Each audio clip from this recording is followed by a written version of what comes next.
The first thing people get wrong is the snow.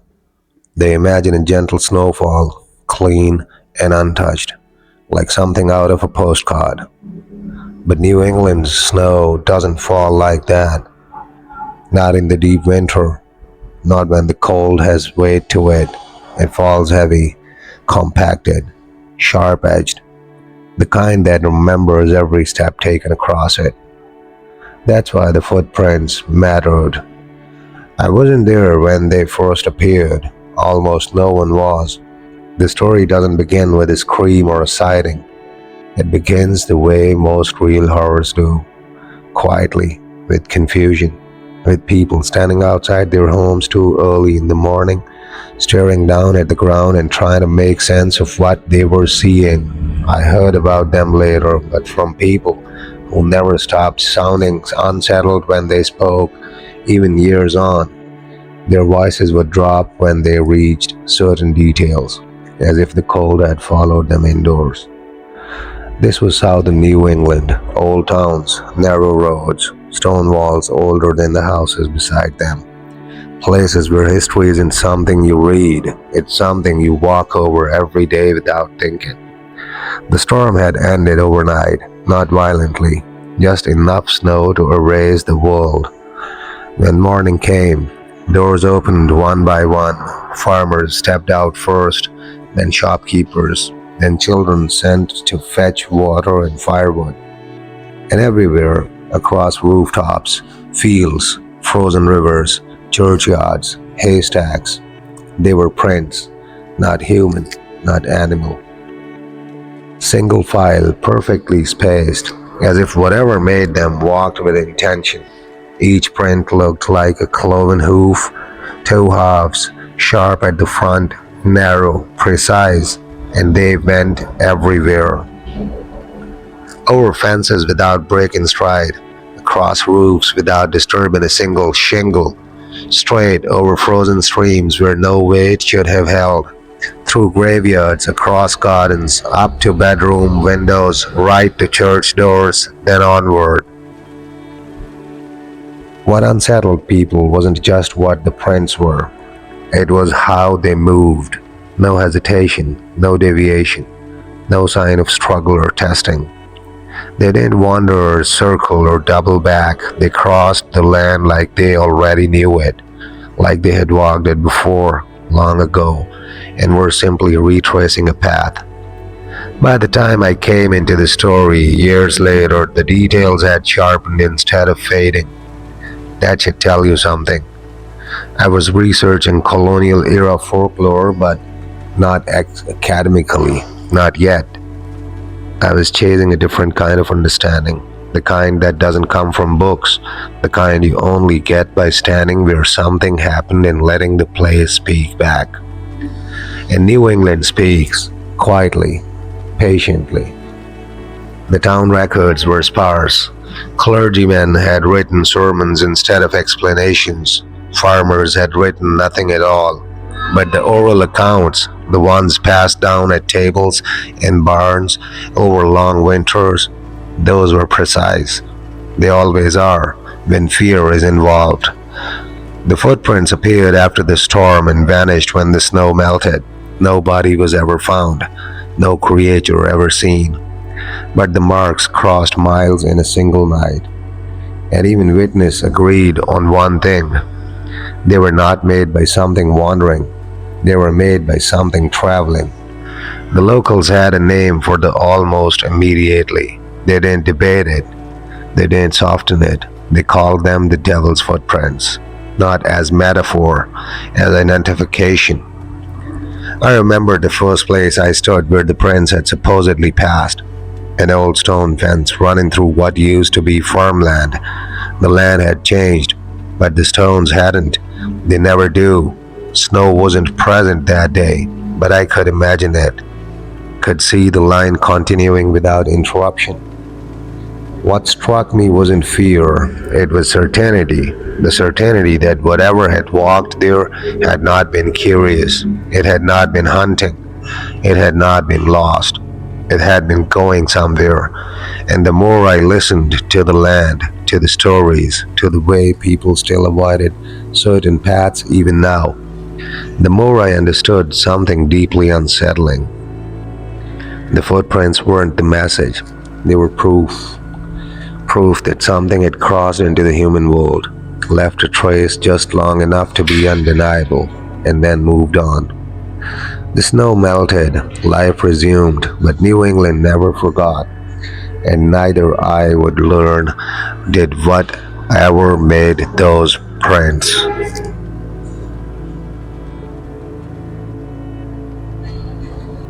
What unsettled the townspeople most, more than the shape of the prints, more than how far they traveled, was how quickly everyone understood they were not meant to follow them. That understanding didn't come from sermons or warnings, it came from instinct. The same instinct that tells you not to shout in certain places, not to linger near certain doors, not to look too closely at something that feels like it's looking back. The morning after the footprints appeared, men tried to trace them. They failed, not because the trail was confusing, but because it was impossible. The line of prints moved with a confidence that ignored terrain entirely. It had crossed frozen rivers at their weakest points without breaking the ice. It climbed over stone walls without disturbing a single rock. It passed straight through torn hedges without leaving so much as a snapped branch. At one point, the prince climbed the side of a house, not toward a door, not toward a chimney, straight up the wall. They ended briefly at the edge of a second-story window, then resumed on the roof, perfectly aligned, before descending on the opposite side. No slide marks, no disturbance, no sign of fate redistribution. Just step, step, step. Always evenly spaced, always deliberate. I was told this by a man whose family had owned that house for generations. He didn't embellish, he didn't dramatize. He said it the way people describe things they've accepted but never understood. They didn't look wrong, he told me. They looked decided. The prints never paused. They didn't stop to inspect, didn't turn toward food, didn't veer toward warmth. They passed churches without hesitation, except for one. At the edge of the town stood a small meeting house, its door facing east. The prince approached it directly, climbed the steps and stopped. Just there, at the threshold. People noticed that detail immediately. It was talked about in whispers with hands clasped tight. Some said it meant the thing could not enter holy ground. Others said it meant it had not need to. The prince resumed on the other side of the building, as if the structure itself had been bypassed. That detail haunted me when I first stood there. The door had been replaced since then, the wood newer, the hinges clean, but the stone steps were original. I placed my hand against them and felt the cold seep into my palm, even in summer. Stone remembers pressure. The next thing that frightened people was timing. The storm had ended late in the night. Snowfall records placed it sometime between midnight and dawn.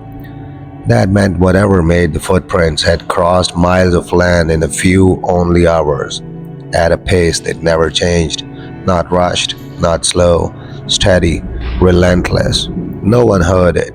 No dogs barked, no horses panicked, no livestock scattered. That silence was wrong. Animals sense disruption before people do. They smell it, they feel it in the ground. The fact that nothing reacted suggested one of two things. Either the creature moved in absolute quiet, or the land itself recognized it. That possibility lodged itself deep in my thoughts and refused to leave. By midday, ministers were writing sermons. Some preached of judgment, others warned against curiosity. A few insisted it was a test of faith, but none of them claimed to understand what had happened, not truly.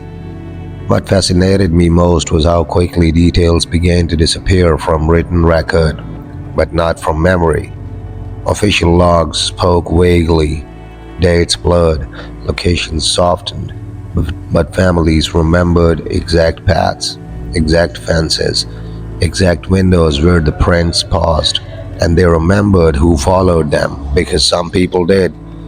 A handful of men, practical, stubborn, decided to trace the trail as far as it would go. They dressed warmly and set out together, certain that daylight would make sense of what fear had exaggerated.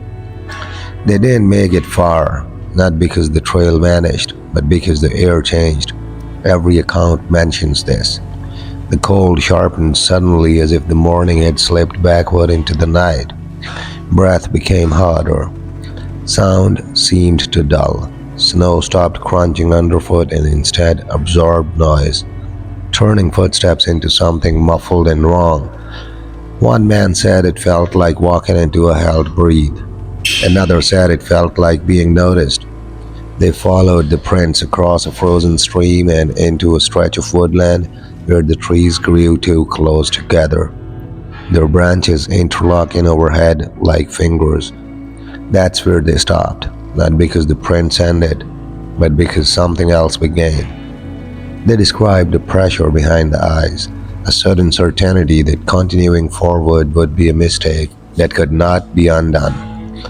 One man turned around and claimed he could no longer see the town behind them, only snow and trees, as if the world had closed.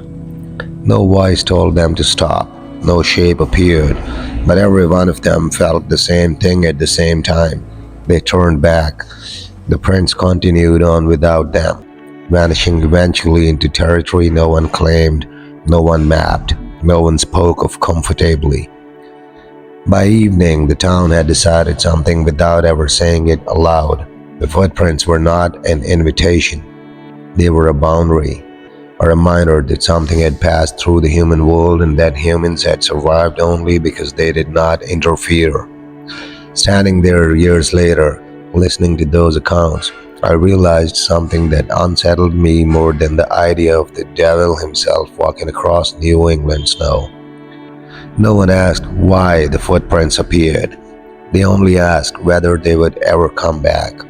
And deep down, every one of them already knew the answer. Time has a way of softening fear but not erasing it. New England, fear doesn't vanish. It settles, it sinks into the cracks of stone foundations, into the grain of old wood, into the habits of people never explained to outsiders. By the third day, after the footprints appeared, the snow had begun to harden. Edges softened, lines blurred, but the memory of the trail sharpened instead. People started talking, not loudly, not in groups, but one on one, in kitchens, in barns, in the quiet pauses between work. Patterns emerged. The footprints did not wander randomly through the town. When people reconstructed the path from memory, stone by stone, field by field, it formed something unsettlingly coherent. The trail avoided nothing of importance. It crossed farmland but spared the crops. It passed homes but entered none. It touched sacred ground but lingered nowhere, except one place. At the northern edge of town stood a long abandoned stretch of road, barely more than a root in the earth, older than the town itself. It led toward hills no one framed anymore, land considered poor, uncooperative, stubborn. The footprints followed it perfectly. That detail rattled people more than the church steps. Roads exist for a reason. They are agreements between land and traveler, between past and future. Whatever made the footprints didn't just cross the land, it recognized the road. I stood there myself decades later, tracing the route with my eyes. The modern road curved away, paved and busy, but the old one still cut through the trees, faint but unmistakable, like a scar that never healed properly. I felt something standing there, not fear, exactly, more like being slightly out of place, as if the land expected something else to be walking there instead of me. Stories say the prints became more defined the farther they traveled from town. That sounds backward, but multiple accounts agree. Near homes, the impressions were shallow, restrained. In the wild stretches beyond, they deepened, pressing hard into the snow as if the thing walking finally allowed itself to fully exist. The spacing remained constant, no fatigue, no change in gait, no moment of doubt. That constancy is what unnerved me most as I pieced it together. Living things hesitate, they adapt, they react. This path showed none of that. It was execution, not exploration. By the fourth day, sermons had turned more severe. Ministers warned against pride, against assuming safety. But outside the church walls, a quieter theology emerged, one not written in scripture. People began placing iron near doorways. Old horseshoes resurfaced from sheds. Nails were driven into thresholds.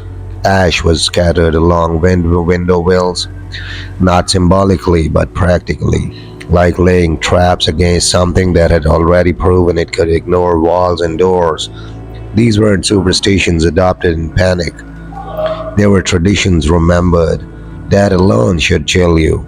It meant the footprints were not unprecedented. They were rare, but known.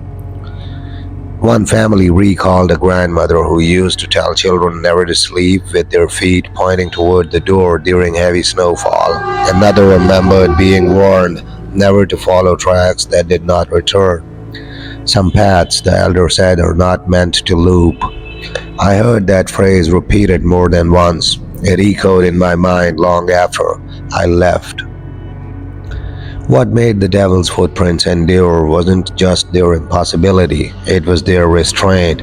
Whatever made them did not rampage, it did not destroy, it did not announce itself. It passed through.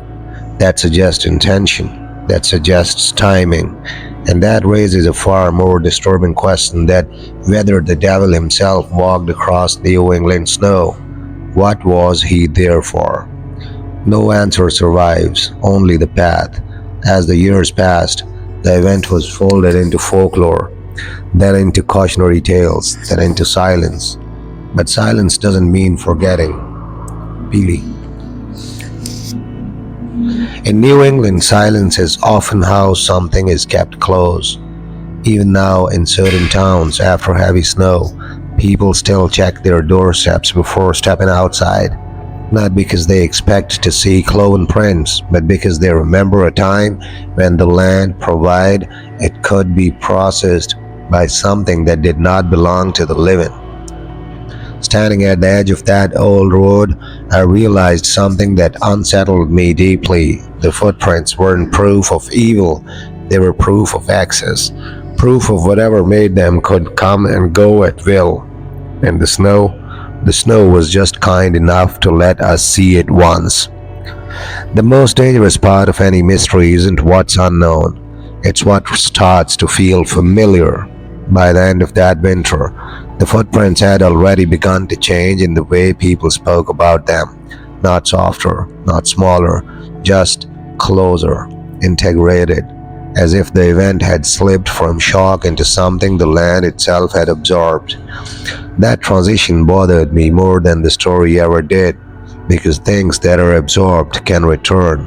The oldest account I found didn't come from a journal or a sermon. It came from a margin note, scrawled, cramped, inside a family Bible that had been passed down through generations. No date, no name, just a sentence, written as if the author didn't want to linger on it.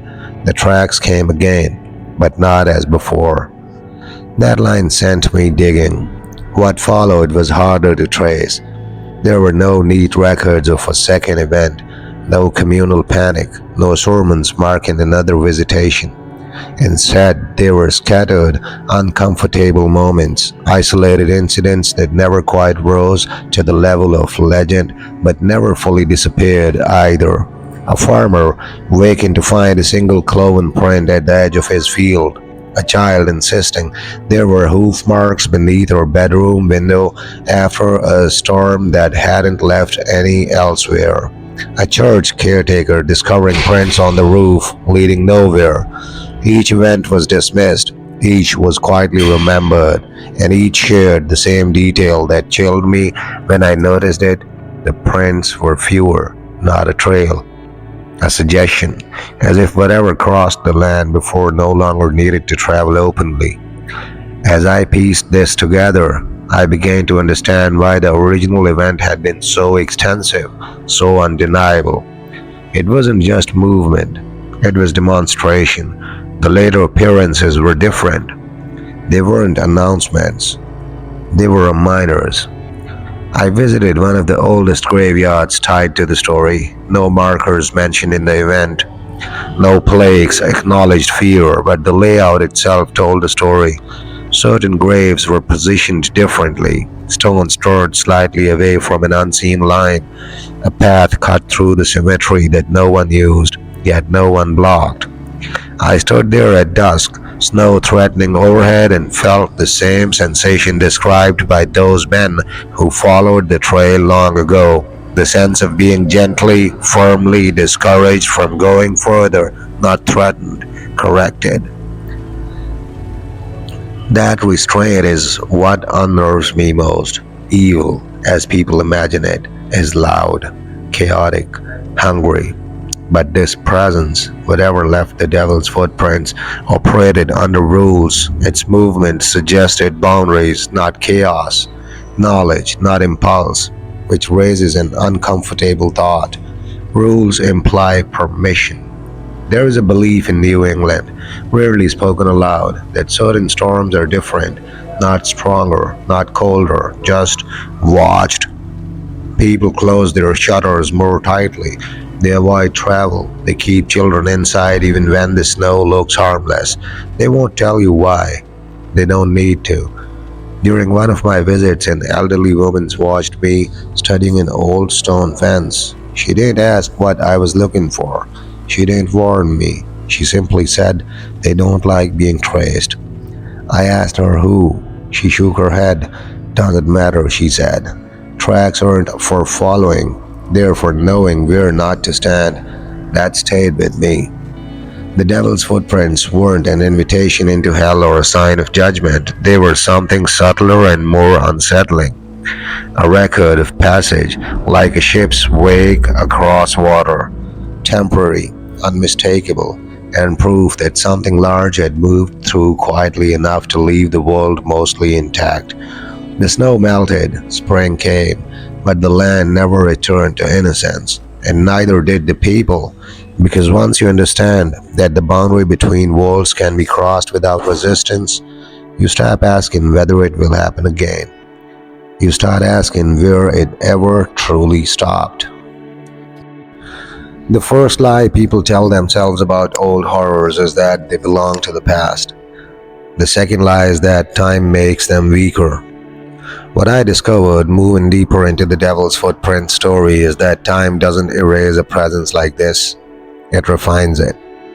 After the initial winter passed and the snow finally retreated from New England's fields and rooftops, there were no more tracks to follow, nothing to point at, nothing to panic over, and yet the region changed in a way that had nothing to do with weather.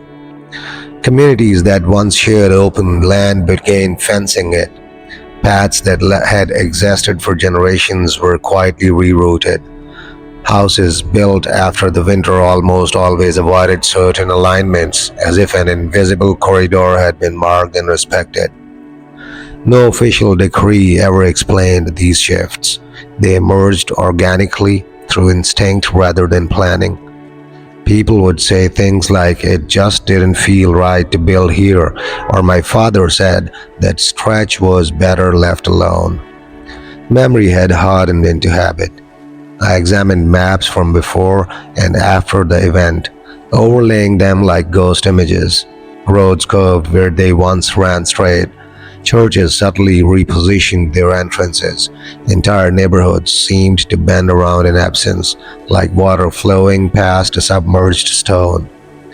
What struck me wasn't fear, It was accommodation, as if the land had been reminded that it was not alone. There's a theological argument buried in Puritan writings that evil doesn't need to conquer territory, it only needs to be acknowledged. Once acknowledged, space is naturally made for it. The devil's footprints accomplished exactly that. They didn't burn towns or demand worship. They did something far more enduring. They rewrote awareness. They taught people where the unseen moved and the people responded by stepping aside. But here's the detail that unsettled me most. In every location where later isolated prints were reported, those single marks, those rooftop impressions, there was already a history of avoidance. The ground had been spared foot traffic. The building had stood unused longer than most. The place had been waiting. This suggests something crucial. The presence wasn't roaming randomly. It was returning to spaces that had already been yielded, almost like check-in doors that had been left unclogged. During my research, I found a sermon delivered nearly 50 years after the original event. The preacher never mentioned footprints. He didn't need to. His words assumed the audience already understood. He spoke of paths not meant for man, of marks that teach humility, and of the danger of confusing silence with absence. That line, confusing silence with absence, echoes every time I think about this story. Because silence is exactly what followed. No more trails across counties, no more newspaper sketches, no more frantic speculation, just a quiet, collective agreement that some things, once revealed, did not need to announce themselves again. I walked one of the rumored paths myself. No snow, no prints, just compacted earth where grass refused to grow properly. The air felt settled, not heavy, not hostile, simply claimed. I didn't stay long, not because I was afraid, but because I understood something the early witnesses hadn't. Following the trail was never the test.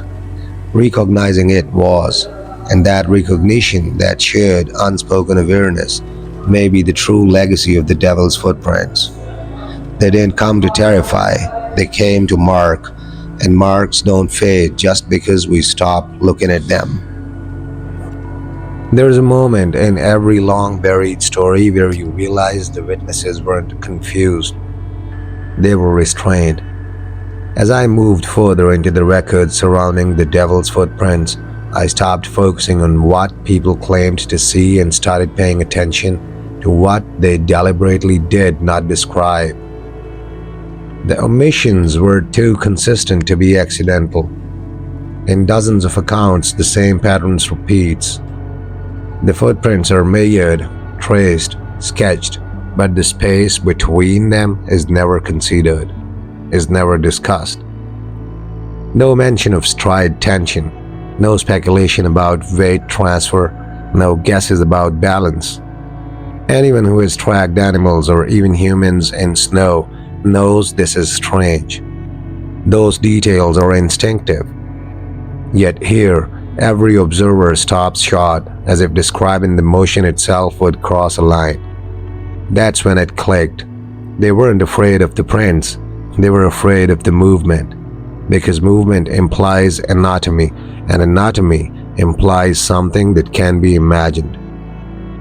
The Puritans believed imagination was a gateway, one that allowed the unseen to gain clarity. To them, describing the how was dangerously close to inviting the what. So they focused on the result and left the act undescribed. But one private letter broke that silence. It wasn't meant for publication. It was written by a farmhand to his brother, never archived with the official accounts. I found it referenced in a secondary journal, summarized rather than coded, as if even later scholars were uneasy about preserving the words. According to the summary, the writer claimed that when he followed the prints along a hedgerow, he noticed something wrong with the snow beneath them. It wasn't distributed. No drag marks, no compression trail, no scuffing, just two impressions and nothing connecting them. He wrote that it looked as though the foot had arrived without traveling. That sentence stayed with me longer than anything else, because that's not a beast, that's not a man, that's not even a creature obeying space.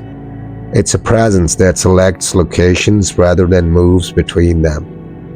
This reframes the entire phenomena. The devil's footprints weren't tracks in the traditional sense. They were signatures, points of contact where something intersected the physical world briefly, intentionally, and without effort. Think about the rooftops, the walls, the haystacks. If this thing had climbed, flown, or leapt, there would have been evidence of transition. There wasn't. Which means every print marks a decision, not a step. And decisions imply awareness. I began to see the trail not as a path, but as a sentence written across the countryside. Each footprint a word, each gap a pause, the meaning unreadable but unmistakably deliberate.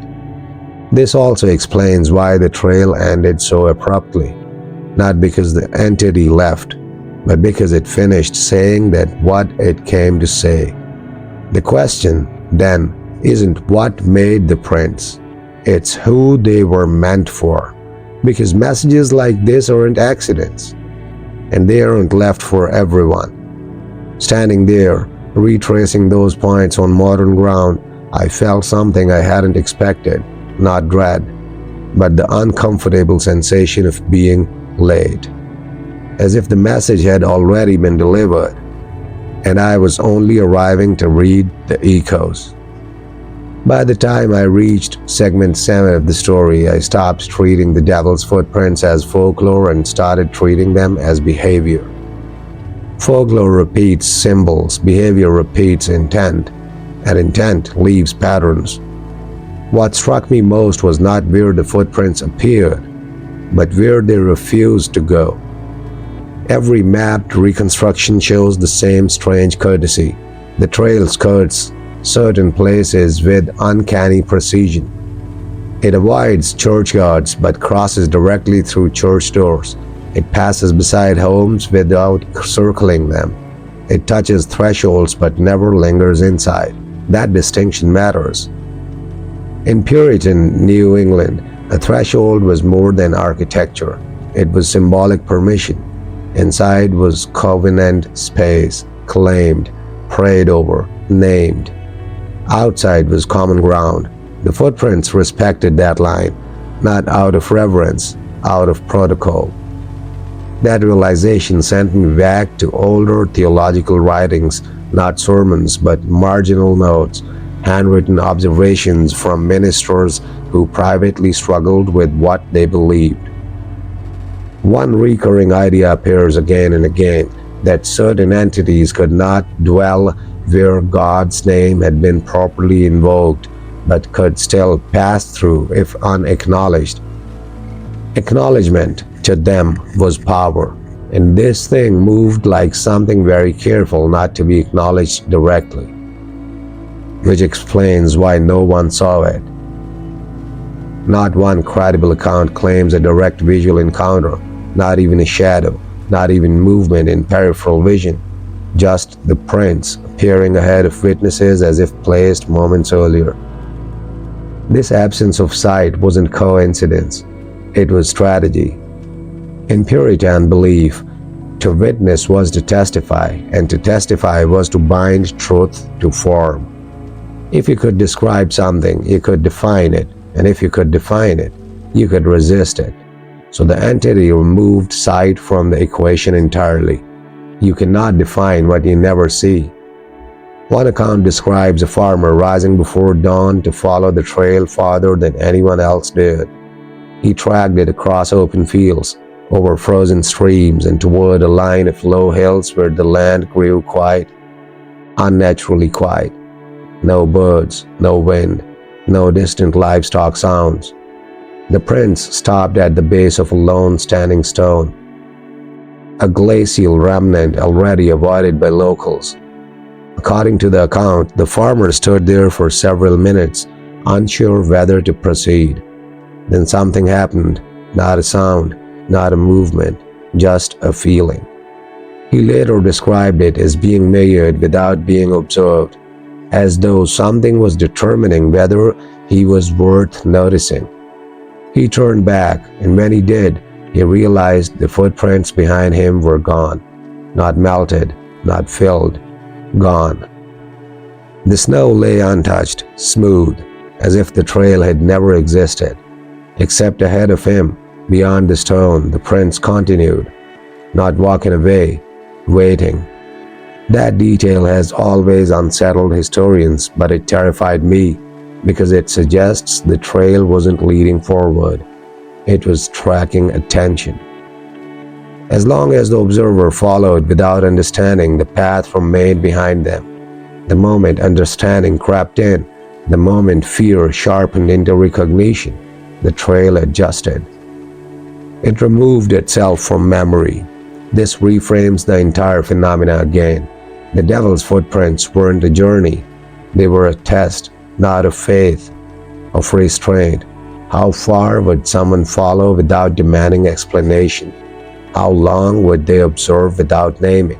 How deep would curiosity go before it became invocation? The farmer passed the test by turning back. Others did not. Several later accounts mention people falling ill shortly after thinking too long about the prints. No physical injury, no immediate collapse, just a wasting unease. Sleeplessness, a sense of being followed, not by footsteps, but by expectation, as if something was waiting for them to notice it again. I began to understand why the elders forbade discussion, why parents hushed children, why ministers redirected sermons. Silence wasn't denial, silence was containment, because whatever left those prints didn't need belief, it only needed attention, and attention, once given, was hard to take back. Standing in that quiet New England field, long after the snow had come and gone, I felt the same restraint tug at me, the urge to stop asking questions, not because the answers were frightening, but because they felt reciprocal, as if learning more would place me somewhere on that trail. And once you step into a pattern like that, it doesn't always let you step out. After segment 7, I stopped asking what left the footprints. The better question became, why did it choose winter? Snow is not just a surface, it's a recorder. It captures absence, it preserves interruption. Anything that walks across it announces itself, whether it wants to or not. In a world without cameras, without photographs, snow becomes testimony. So if something intelligent chose to move only when the ground could remember it, that wasn't a mistake, that was a message. Every verified account places the event after a night of extreme cold, hard frost, snow crusted enough to hold shape, brittle enough to fracture under weight, perfect conditions for detail, which makes the footprints themselves even more disturbing. They weren't deep. A man's boot would have broken through. A deer's hoof would have punched and scattered. These impressions sat on the surface, clean and exact, as if pressed gently but decisively, just enough to leave from without force. That kind of pressure implies control. It implies a being that understood weight, surface tension, and restraint, and that understanding carried into the shape itself. Cloven, narrow, pointed at the front, rounded at the back. They matched no animal native to New England in 1855. Goats existed, but goats don't walk in single file lines for miles. They don't step on fence rails without slipping. They don't climb onto roofs and descend again without disturbance. And goats do not walk with deliberate spacing. Every print lay exactly 18 inches apart. Not stride, not stumble, not variance. 18 inches. I measured it myself as at a preserved site, one that locals still quietly maintain after heavy snowfalls. They don't advertise it, they don't name it. They simply allow the land to speak when it chooses to. Standing there, tape measure stretched between impressions, I felt something unsettling click into place. 18 inches is not a natural stride. It's a measured pace. The kind you use when you're not traveling but demonstrating. Like pacing before a courtroom. Like counting steps during a ritual. Like walking not to arrive but to be noticed correctly. This was not movement. This was performance. Which led me to another overlooked detail. The trail's refusal to end. Most legends climax a revelation, a confrontation, a disappearance. The devil's footprints don't do that. They simply stop being recorded. No account says the prints reached a destination. No forest edge, no cliff, no waterline. They vanish only when snow gives way to earth, stone, or planks. The implication is subtle but chilling. The entity didn't stop. Observation did. Once the surface could no longer register its passage, it continued, unseen, untracked, unremembered. And that aligns disturbingly well with Puritan fears. They believed evil did not need spectacle. It thrived in obscurity, in habits, in routines, in things done so often they stopped being questioned. Snow interrupted that invisibility. Snow forced a confession. And something chose to answer. I found a letter written by a school teacher weeks after the event, not published, not circulated, just folded and kept, eventually discovered among his state papers. In it, she describes walking alone one morning and noticing something odd, not the prints themselves, but her reaction to them. She didn't feel fear, she felt familiarity, as though she had seen them before, not with her eyes, but somewhere deeper. She wrote that the prints looked correct, like they belonged in the world more than the buildings around them. That sentence stayed with me because fear is expected, recognition is not. Recognition implies prior knowledge or inheritance, which opens an uncomfortable possibility that whatever left those prints wasn't an intruder, but something long accounted for in the mental architecture of early New England. A rule, a constant, something the culture had space for, even if it pretended not to. The devil, to the Puritans, was not chaos, he was structure. Temptation had rules, contracts had clauses, punishment followed pattern, and patterns are comforting. They make terror manageable. So what happens when the pattern walks out of the abstract and leaves tracks in the snow? You don't scream, you measure, you document, you debate, you hesitate, because once something symbolic becomes physical, it stops being myth, it starts being local. By the end of that winter, sermons avoided mention of Satan entirely, not denial, avoidance, as if speaking the name after such an event felt unnecessary, as if the name had already been spoken elsewhere. That winter passed, the snow melted, life resumed, but something subtle changed. People began noticing footsteps behind them that weren't there when they turned around. Doors left slightly ajar that they were sure they had closed. The sense of being followed, not by a presence but by a sequence, as if something had shown them how to look, and now they couldn't stop seeing patterns everywhere.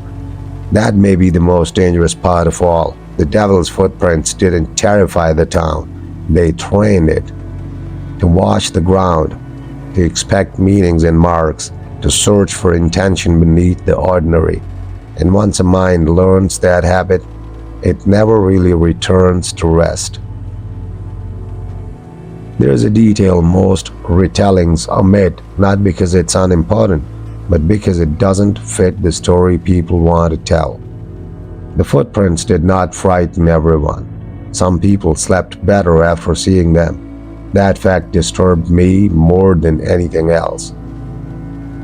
In parish records from villages along the trail, I noticed a pattern that only emerged when you stopped reading for drama and started reading for behavior. In the weeks following the footprints, complaints of night disturbances dropped. Fewer reports of unseen knocking, fewer claims of whispers during prayer, fewer children wakened from the same recurring dream. It was as if something that had been pressing inward for years had finally externalized, stepped outside, walked the snow, and relieved the pressure. Like a migraine breaking.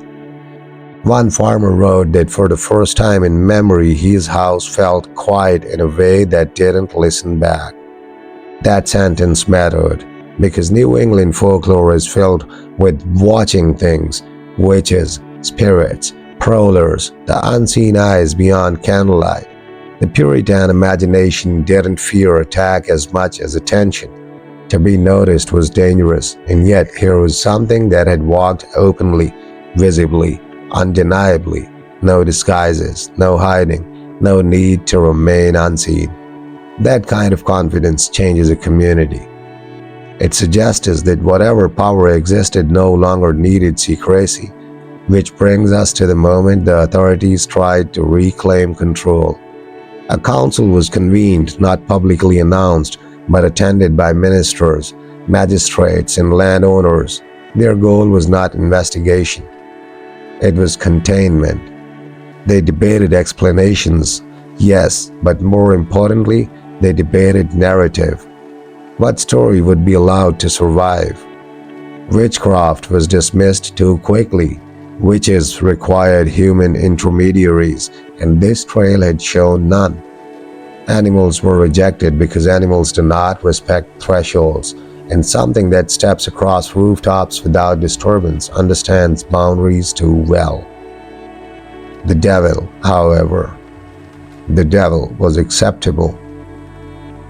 He already existed in the collective imagination. He had rules, he had scripture, he had sermons ready-made. Labeling the phenomena the devil's footprints didn't explain it, it neutralized it. Once named, it could be framed as a warning rather than a question, a morality tale rather than a mystery, and mysteries are dangerous. A minister argued, according to meeting notes, that the prints should not be followed or studied further. He said something chilling in its calmness. Attention is invitation. That phrase haunted me when I read it, because it implies knowledge, not fear, as if he understood that the footprints were not an arrival, but a response, that something had been called long before it ever walked the snow.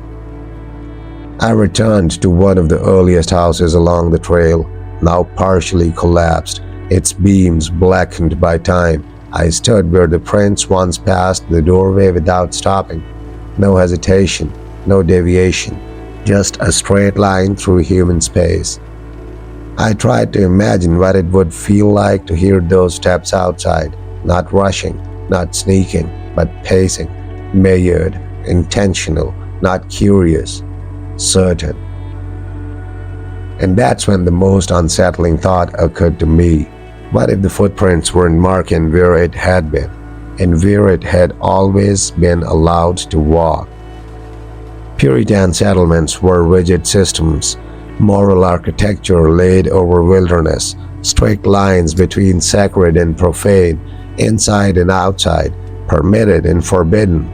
But rigidity creates cracks, and cracks become pathways. Perhaps the entity didn't invade the town.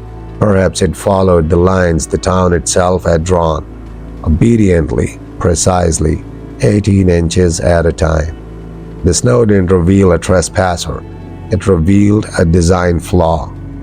By spring, life resumed, but sermons changed tone, less fire, more caution, less certainty.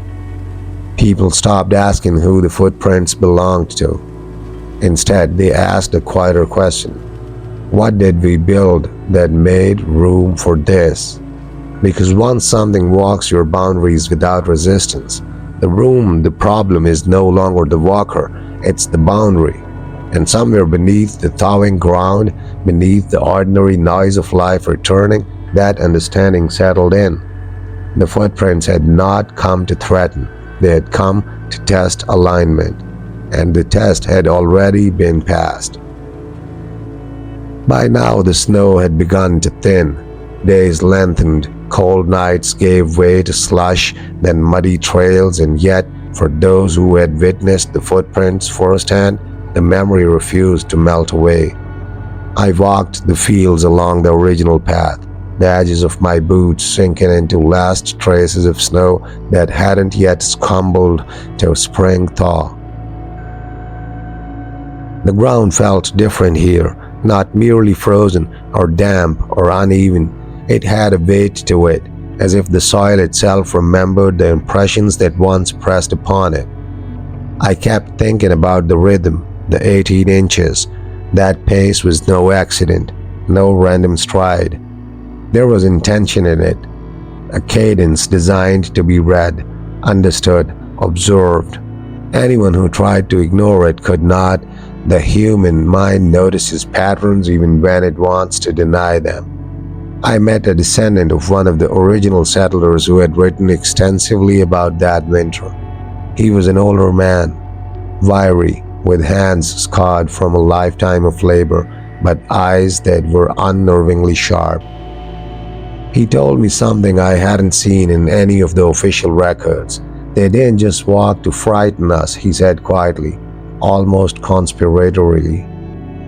They walked to remind us. Every step had meaning. You see, the prints, they weren't trying to reach a place, they were tracing understanding. Understanding, the word lingered. It wasn't knowledge, it wasn't education. It was a direct communication through presence, through absence, through precision. I stared at the earth beneath my feet and realized the devil's footprints had created a language of observation, and the Puritans, willing or not, had read it. That night I returned to the place where a cluster of the most famous prints had appeared, across a low wooden fence, downhill, and onto the roof of a small barn. Standing there with the moon low and full behind skeletal trees, I felt it again, the same slow, calculated pulse I had imagined reading from the snow. Someone or something had paced deliberately, knowingly through human spaces without a single misstep. And then, the most unnerving part of all, I realized that the footsteps didn't need to appear again to have influence. The memory of them, the habit they instilled, persisted. The town had been taught without a word, without sermonizing, without confrontation. Watch the earth, watch the edges, watch the space between, and question everything. The old man's words returned to me. They were tracing understanding, and I understood why the snow itself mattered. It froze the message in place, made it permanent for anyone willing to witness. Without snow, the lesson might have disappeared, but with snow, it was immortal. Across the field, faint shadows of trees stretched long under the moonlight. I felt, as I often do when I examine these stories too closely, that the world had shifted subtly in response.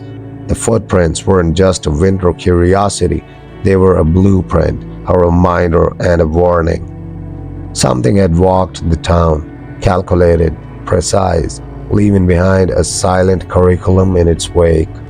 And if anyone doubted it, they need only remember that nothing, not even time, wind, or the sun could erase the weight of deliberate intention from the mind. The devil's footprints weren't a myth.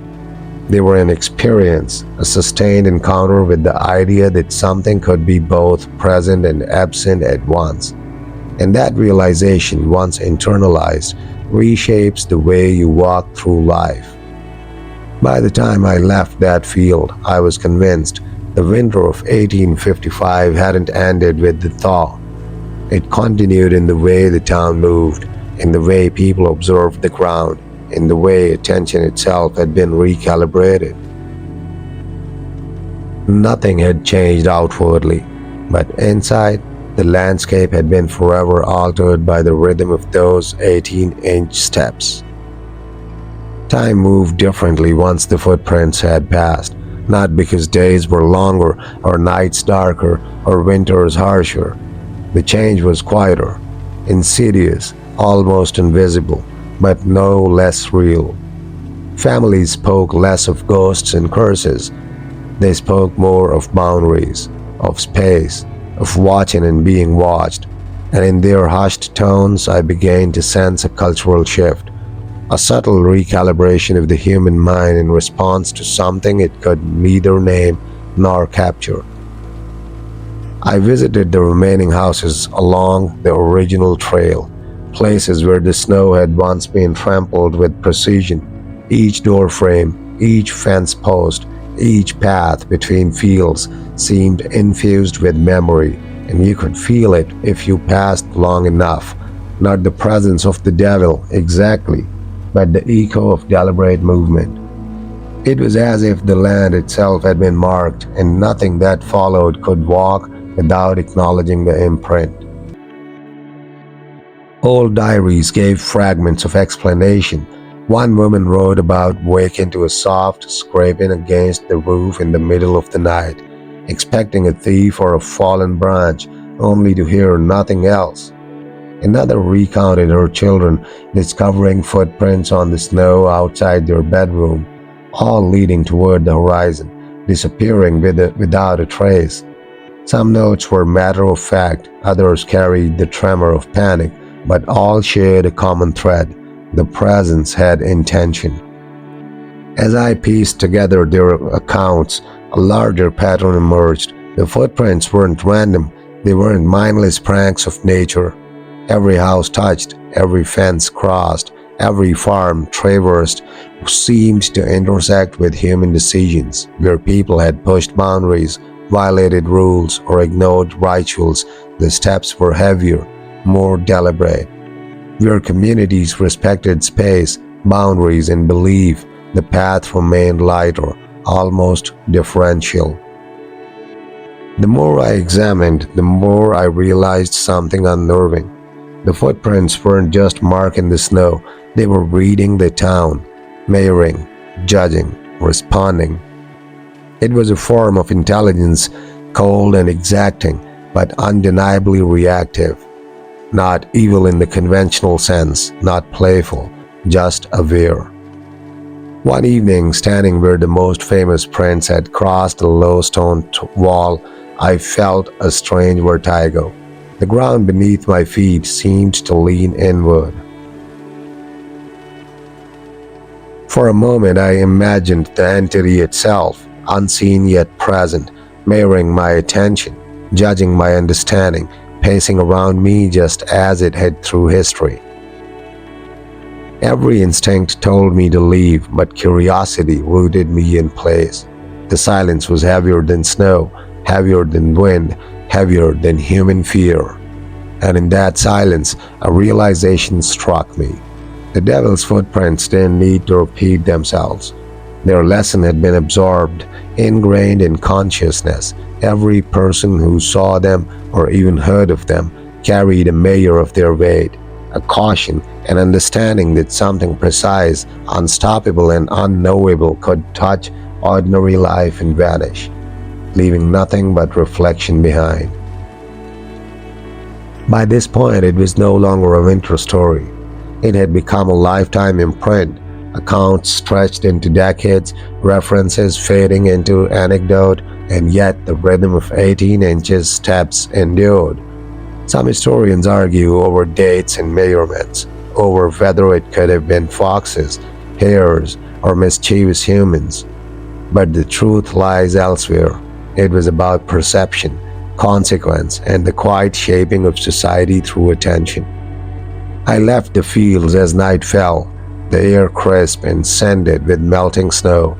Shadows stretched long and thin across frozen soil.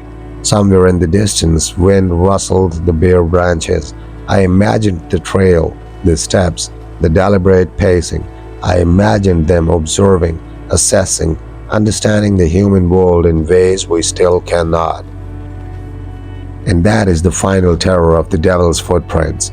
Not the fear of being attacked, not the fear of death, but the fear that every step we take is being measured by something beyond comprehension. And that in that measurement, we are being forever changed.